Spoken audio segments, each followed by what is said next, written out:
The moment you open your mouth to explain yourself, you've already lost. Picture this: a subtle jab at a dinner party, a questioning glance in a meeting, a lover twisting your words. Your chest heats up, your heart races, your brain screams that you must correct the record immediately. So you speak, you clarify, you justify, and in that exact second, you've handed them your throat. Because the world doesn't judge the truth of your words. It judges the desperation in your delivery. The one who explains is the one who submits. 1. Why explaining yourself is instant submission. The moment you begin to explain yourself, something important happens beneath the surface. It may feel harmless. It may even feel logical. You think you are simply clearing confusion or correcting a misunderstanding, but psychologically, you are doing something very dangerous. You are giving away your power. When you justify, clarify, or defend yourself, you silently accept the other person as the judge. You place yourself on trial without realizing it. You move from being an equal human being into the position of a defendant who must prove innocence. From that moment on, the balance of power shifts against you. The act of explaining is not neutral. It carries an unspoken message. Your opinion has authority over my identity. You are saying that how they see you matters more than how you see yourself. This is why the one who explains always feels smaller afterward. You may finish speaking, but something inside you feels weaker, exposed, and unsettled. When you defend yourself, you also reveal your pressure points. You show what hurts you, what you fear being judged for, and where your confidence is fragile. A calm person does not rush to protect their name. Only someone unsure of their position feels the urge to prove, convince, and justify. This is why power has never been about being right. History is full of people who were right and still lost. Power belongs to the one who controls the frame, the invisible structure of the interaction. The person who defines what matters, what is questioned, and what is ignored holds the upper hand. When you explain, you step into someone else's frame. You play by their rules. You react instead of lead. But when you refuse to defend your existence, your character, or your worth, something shifts. The other person is forced to carry their own assumptions without your help. True strength is quiet. It does not rush to prove itself. It does not beg to be understood. It stands firm, grounded in self-knowledge. And in a world that feeds on reactions, the person who does not explain becomes impossible to control. 2. The childhood programming that still controls you. The need to explain yourself did not appear by accident. It was programmed into you early in life, long before you had the awareness to question it. As a child, explanation was not about communication. It was about survival. When an adult accused you of something, your safety depended on how convincing your explanation was. You learned this pattern very young. I didn't do it. It wasn't my fault. He started it. These words were not just sentences, they were shields. If your explanation was accepted, you were safe. If it was rejected, you were punished. Over time, your nervous system learned a powerful lesson. Authority decides safety, and explanation is the way to earn protection. The problem is that your body learned this lesson faster than your mind could outgrow it. You became an adult, but this survival pattern stayed alive inside you. Now, whenever someone questions you, criticizes you, or misunderstands you, your body reacts the same way it did in childhood. Your heart speeds up, your chest tightens, your mind rushes to defend. Without realizing it, You begin projecting authority onto everyone around you. Your boss becomes your parent. Your partner becomes your teacher. Even strangers on the internet begin to feel like judges. Their opinions start to feel dangerous, as if they have the power to punish or reject you. When you defend yourself in these moments, you are not responding to the present situation. You are responding to the past. On a deep psychological level, you are saying, "You are the judge. I am the child. Please accept my explanation so I can feel safe." This is why defending yourself often feels humiliating afterward. Part of you realizes that the situation did not truly require it. The danger was not real, but the old programming was already activated. Breaking this pattern requires awareness. You must recognize that most people do not have authority over your identity. They do not control your safety. They are not the judges of your worth. The moment you stop reacting from your childhood fear, you step out of the role of the child and into the position of an adult who no longer needs permission to exist. 3. Why being understood makes you weak. Most people believe that if they explain themselves clearly enough, problems will disappear. They think confusion is the real enemy. They believe that once the other person understands their intentions, the tension will dissolve. This sounds reasonable, but in reality, it is rarely true. Attacks are almost never about facts. They are about power.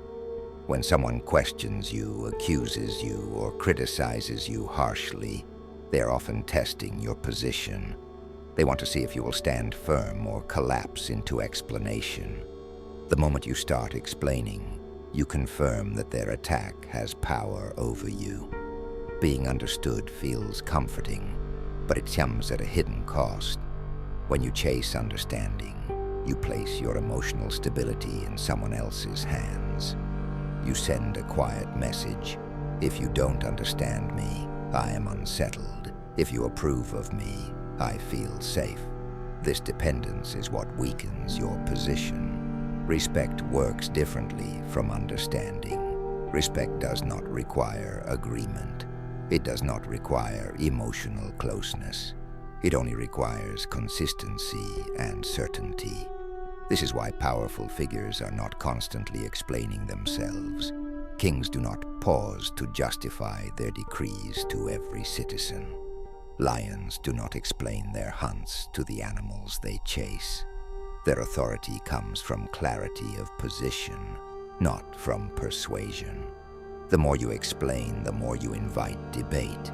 Each reason you give opens a door for the other person to question, twist, or attack again. Soon you are no longer defending a situation. You are defending your entire character. What started as a small misunderstanding turns into a struggle for control. Explaining also signals internal instability. It tells others that your sense of self depends on their approval.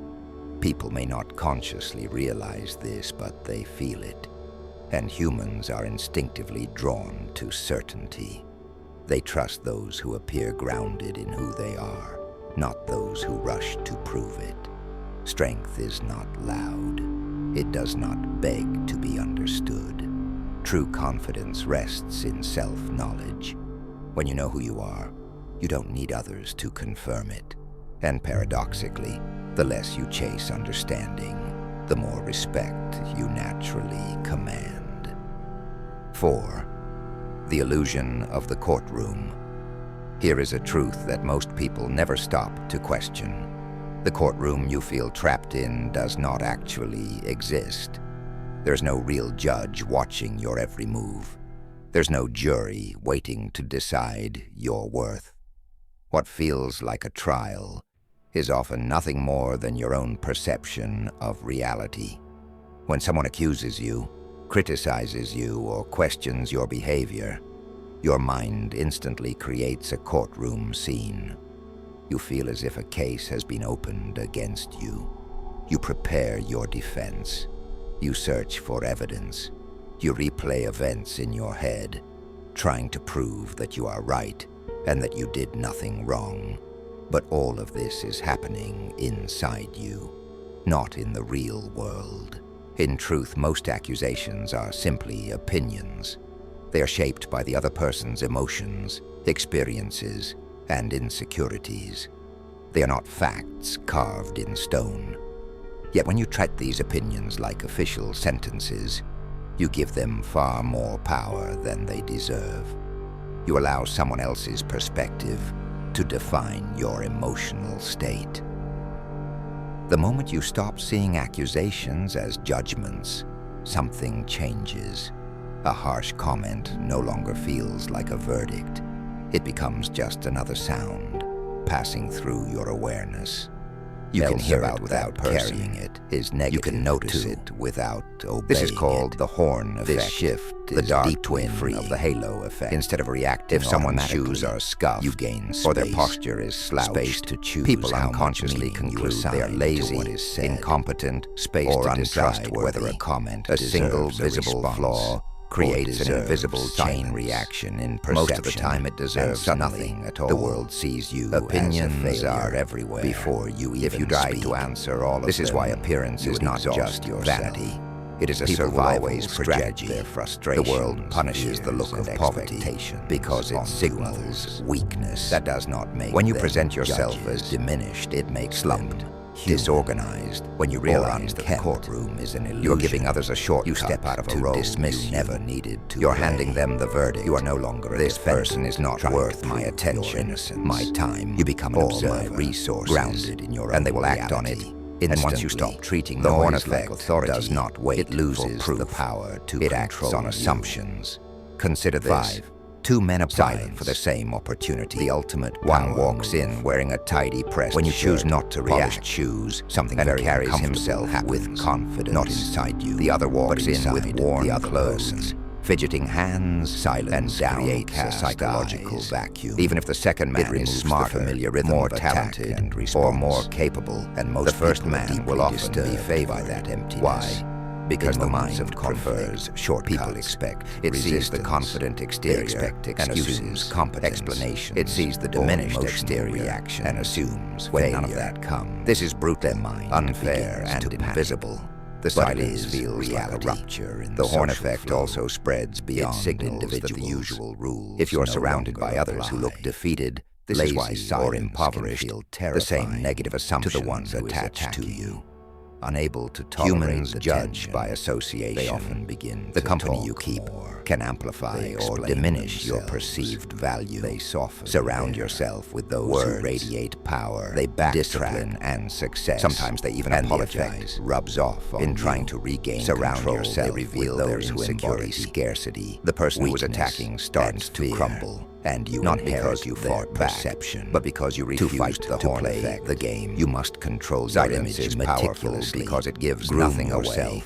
Maintain words posture, expose your clean and crisp clothing, tone reveals emotion, shake. Justification exposes fear. These are not superficial tricks. All of it. They are shields. It protects your insecurities. They prevent the mind from assigning failure to you before nothing can be used against you when you offer nothing. They disrupt the unconscious. This is why assumptions acts the world like a dark mirror. Your value. The attacker looks at you in the battlefield of reflection.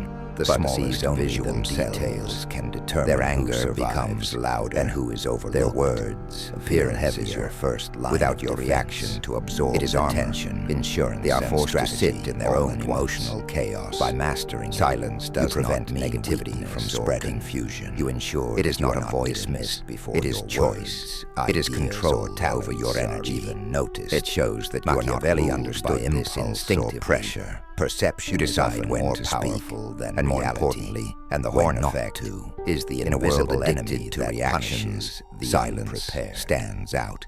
It shifts the power instantly. The calm person becomes unreadable.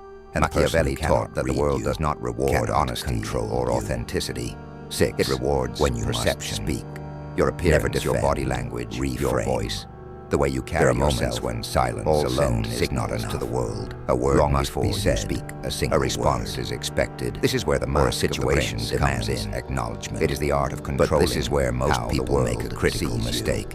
Even if they speak defensively, status or confidence, explain, not yet justify, developed, or try to by projecting powers, calm and control. When they do, you force others to treat you as if you already have it. They step into the role of the defendant. Imagine two men negotiating the same deal, reacting to one attacks. Enters the room looking anxiously, fidgeting, the attacker and apologetic.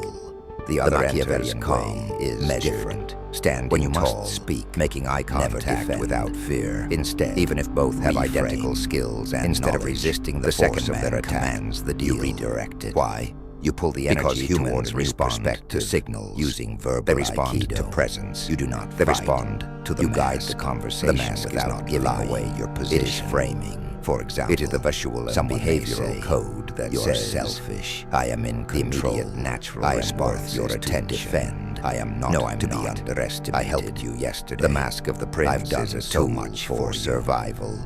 It is about exactly what the attacker wants. Strength. Your defense confirms that their statement has achieved them.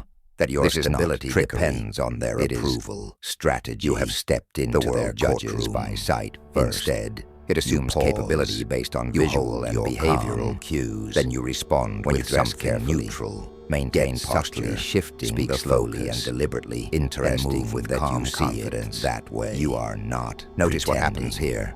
You are creating the conditions for your without accepting them as true. You are forcing the world to react to you their attack as a powerful figure. You have refused, which in turn opens the doors, defendant, builds opportunities. By doing this, you quietly step into the role of observer. But the mask is more the other person the center of your attention. It is your analyzing their reaction, your voice, rather than defending yourself, your gaze. The questioner wants to see you surround yourself with. They want to provoke, even the way you use. But when you reframe, you deny them the satisfaction part of the mask. If your exterior signals weakness, this the world treats you as weak but devastating. If your exterior signals control, it forces the other person to respect their own judgment, caution, their own emotions. This is why the mask and often is essential. Security. It gives you the power shifts naturally, even when the odds are stacked against you.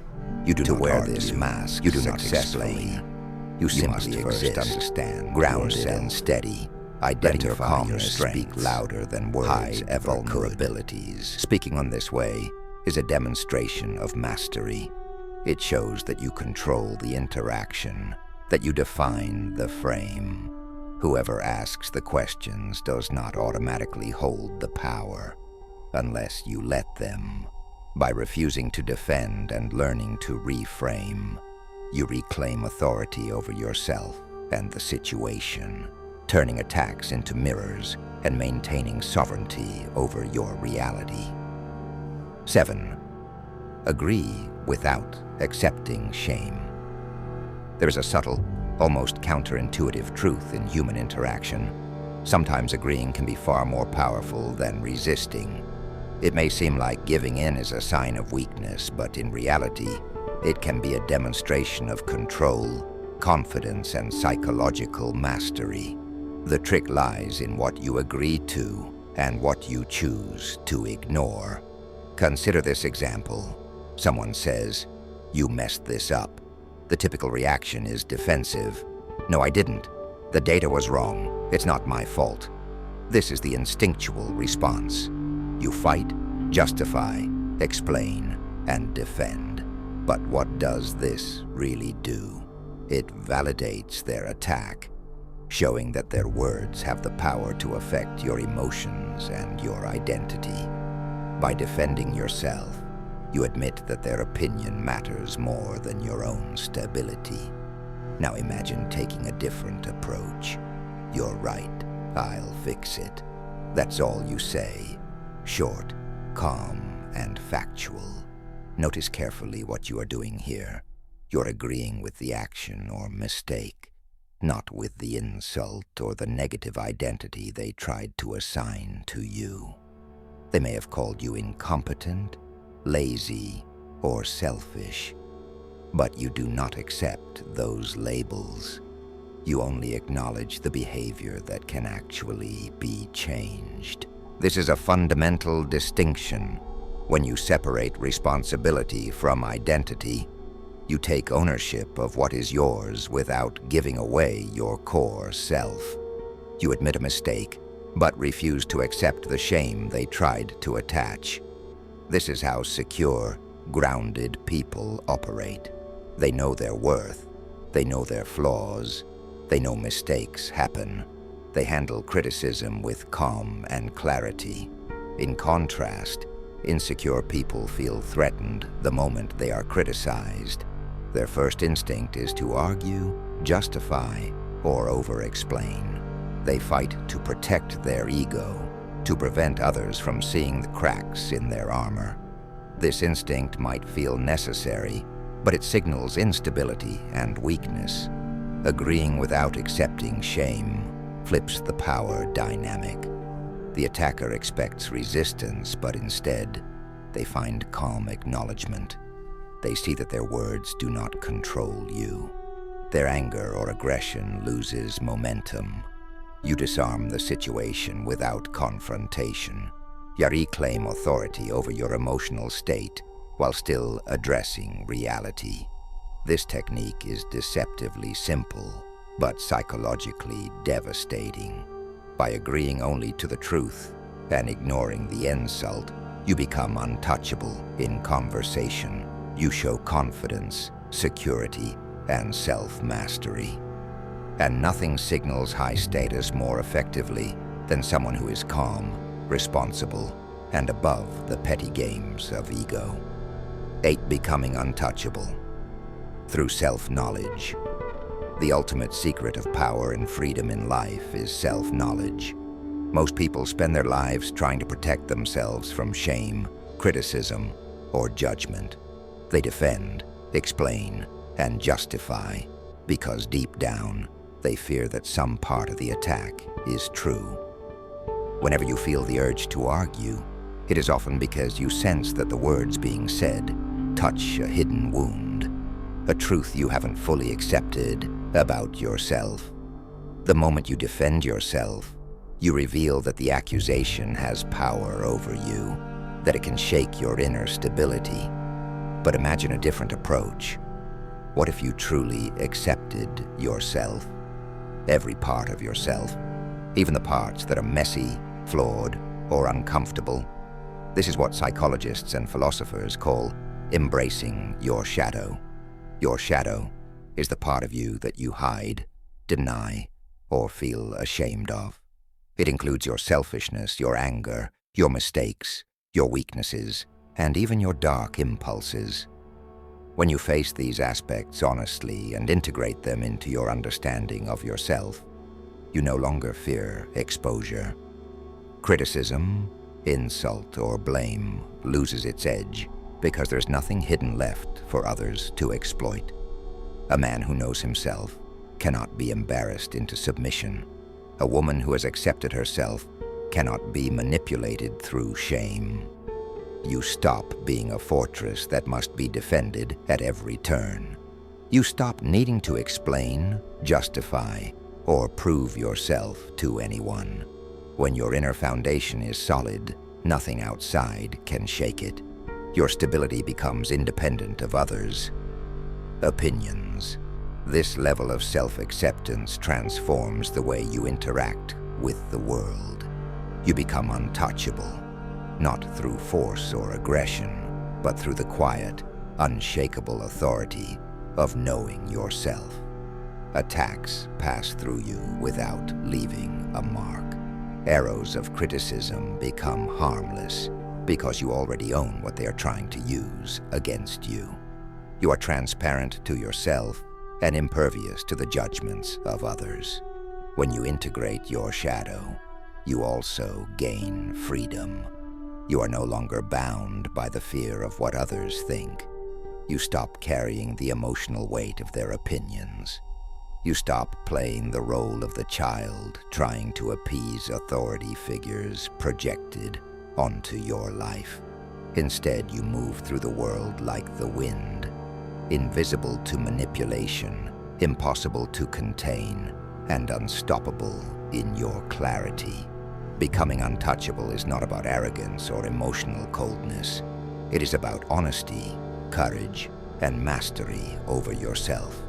It is the ultimate liberation, the freedom to exist fully as you are, without needing anyone's validation or permission. When you achieve this, you are no longer reacting to the world. You are shaping it, quietly, powerfully, and untouchably. CTA. If this video opened your eyes to real power and untouchable confidence, don't just watch, act. Subscribe to Philo Foundry for more lessons on mastering your mind, your power, and your life. Hit the bell so you never miss a strategy that can change your reality. Comment below. Share your experience with silence, reframing, or facing your shadow, and inspire others to reclaim their energy.